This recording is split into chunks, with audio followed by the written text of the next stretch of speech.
I've been working on myself pretty much non-stop for almost 20 years now. It started in my 20s when I moved back to California from Spain and I grew super depressed and unhappy with my existence. I thought my life was completely over at that point and it was time to dedicate all of my time and attention to things like building a career, paying a mortgage, and saving money for retirement. That wasn't how I wanted to live my life at all, but it's how I thought that I had to live it. I didn't really see a whole lot of change in myself for the first 5 years. I was focused on paying my mortgage, and then around the 5-year mark, things started to shift in my life. Or I should say I started to make things shift in my life. I started bringing myself back to life again. The real me, rather than the robotic person that I thought I had to be focused on career, mortgage, and retirement.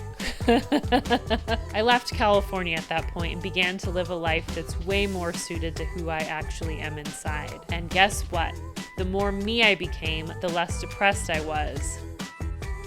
And the more me I continue to become, the better my life gets in general.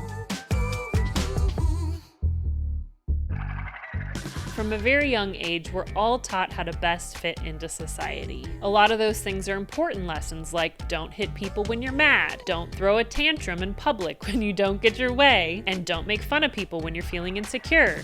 Man, looking at internet comment sections, you can tell that a lot of people did not learn these very important lessons. But we're also taught to suppress things about ourselves that the adults around us maybe don't necessarily approve of, or things that other kids shame and bully us for. Or maybe we're told to focus elsewhere if our interests are unlikely to lead to great financial success. And after years and years of programming, the older we become, the less we see of our true unique selves, which eventually leads to unhappiness.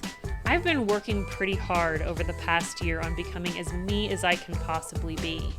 And I've released a lot of things, including relationships that are just no longer in alignment with who I actually am. These changes weren't always easy to make. In fact, oftentimes they were pretty awkward and uncomfortable, but I feel so much better now. And honestly, I feel a lot lighter and more hopeful for the future.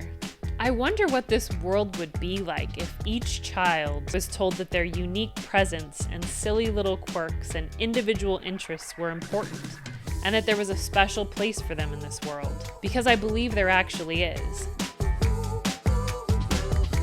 Are you living your life as you can possibly be? Or are there ways that you can bring yourself back to life more fully?